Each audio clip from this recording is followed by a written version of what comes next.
அப்படி பண்ண ஒருத்தர் தன்னை சுருக்கி தாம் படைச்ச மனுஷன் கையிலே வந்து உட்கார்ந்தாரு பாருங்க.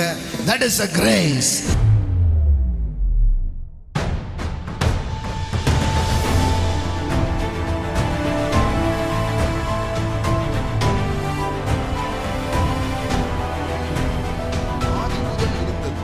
நாங்கள் கேட்டதும் எங்கள் கண்களினால் கண்டதும் நாங்கள் நோக்கி பார்த்ததும் எங்கள் கைகளினால், ஓ மாசாச்சா லாப்ரே, எங்கள் கைகளினால் தொட்டதுமா இருக்கிற.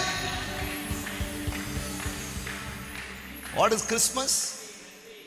மனிதன் கடவுளை தொட முடியும்.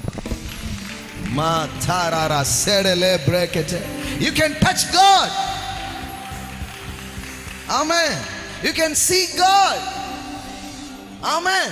என்னமோ நினைக்கிறோம் கிறிஸ்மஸ் இதெல்லாம் புரிஞ்சிங்கன்னா அப்புறம் சட்டை போடும்போதே வேற மாதிரி இருக்கும். உங்களுக்கு சட்டையே போடுறத கூட சந்தோஷம் வேற லெவல்ல இருக்கும். கிறிஸ்மஸா? என்னது Christmas? What is Christmas? I can touch God. நெருங்க முடியாத, தொட முடியாத, ஒருவரும் சேராத, யாருமே சேர முடியாது. அவன் சொல்றான், தொட்டேன் சார், என் கையாலேயே தொட்டேன். ஆமென். எங்கள் கைகளினால் தொட்டதுமா இருக்கிற. அப்போ கடவுள் இப்படி இருந்தாருன்னா இது கிட்டே வர மாட்டான் ஒருத்தர். கடவுள் பாருங்க ஒரு மினியேச்சர் ஆயிட்டார். பட்டா பீம் கிடையாது, சொட்டா beam.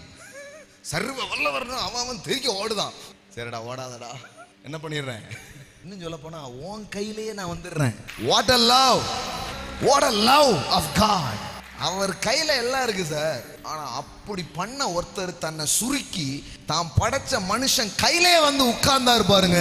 That is a grace, that is a love. நெருங்கவே முடியாது அப்படின்றாங்க. நோ நோ நோ, சுவிசேஷமே வேற. இப்போ நான் என்ன பண்ண முடியும்? டச். நாங்கள் தொட்டதும், எல்லாம் சொல்லுங்க, தொட்டதும்.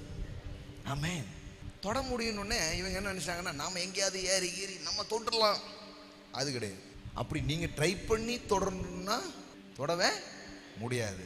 கடவுள் நான் தொடும் தூரத்தில் அவர் இறங்கி வந்தார். அதுதான் கிறிஸ்மஸ்.